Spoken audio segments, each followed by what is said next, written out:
ایران د قطر الحدید اډې پر لور توغندي توغولي. ایراني ځواکونو د قطر په خاوره کې د امریکا پر سترې پوځي اډې الحدید توغندي توغولي. دغه اډه د امریکا د مرکزي قومندانۍ سیمایي مرکز ګڼل کیږي چې له همدغه ځایه د منځني ختیځ عملیاتو رهبري ترسره کیږي.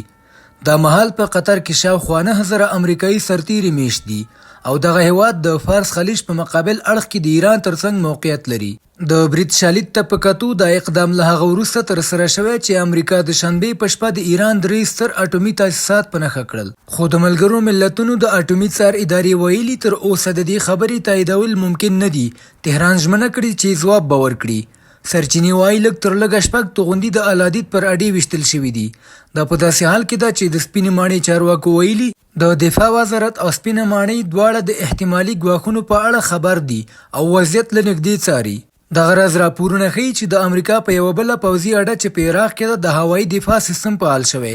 ولسمشر ټرمپ ټاکل شوی چې نن ماسپښین د خپل امنیتي ټیم سره ناسته وکړي. دغه راز د یاد برید مسؤلیت د ایران سپاهي پاسداران ځواک منلی او یاد برید یې د بشارت فتح په نوم یاد کړی دی.